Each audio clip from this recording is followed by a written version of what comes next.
the government is holding two national emergency summits today and tomorrow, one on anti-Semitism and one on Islamophobia. So I want to ask, where are we as a society when there are still calls for national summits to combat hate? Well, I think as a government, we've continued to work very, very hard over many years on combating racism and discrimination in all its forms, whether it's anti-Semitism or Islamophobia or anti-Arab racism or anti-Asian racism.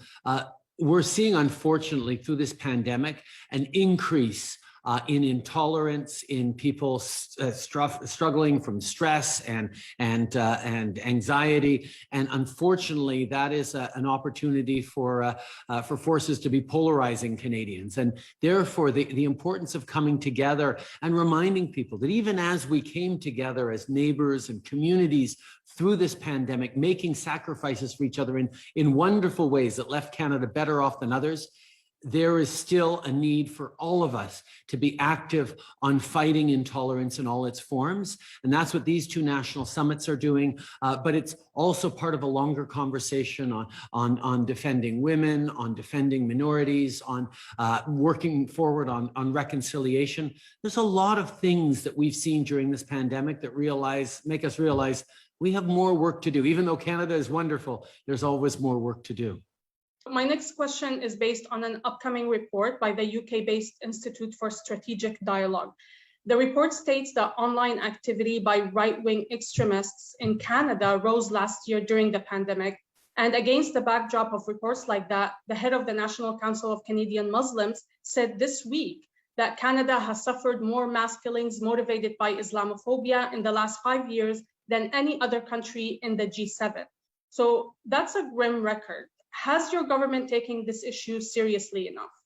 Oh, we have taken this issue very, very seriously. Unfortunately, what it highlights is even Canada, a country that is open and respectful and more welcoming towards immigration than any other G7 country, we are not immune to hatred and intolerance. And indeed, we have to continue to step up. And that happens on multiple levels. First of all, over the past many years, we've made real investments in security infrastructure to keep mosques and community centers and synagogues safe from attacks.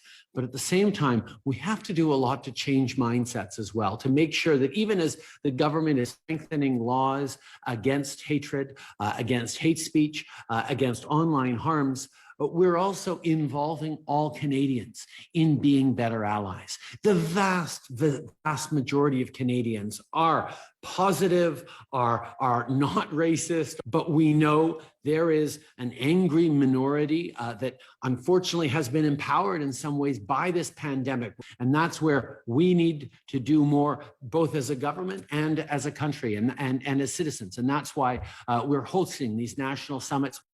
So, Mr. Prime Minister, as today and tomorrow's summits are an attempt to have a national discussion on all these critical issues, why were the opposition leaders initially not invited to take part in these discussions?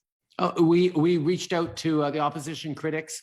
This is a national conversation, but it's also not something in which politicians are speaking. People are listening instead. And that is the important thing. We've gathered experts and community leaders from across the country with very diverse experiences to uphold the full intersectionality. And we absolutely want to be able to make sure that we're pulling together those voices and that they be heard. I think it's a very exciting thing that the Conservative Party is finally stopping to fight against the idea or even the word of Islamophobia, as they did for a number of years. I mean, there has been real challenges with that party, and the fact that they want to participate is a good thing, because we all, at different political parties, have to stand against division and intolerance and not play the dog whistle politics that send coded messages to fringe elements within parties. Obviously, it's something that the Liberal Party has always stood unequivocally against, which is why we are leading these summits. But we're glad to have everyone be part of them.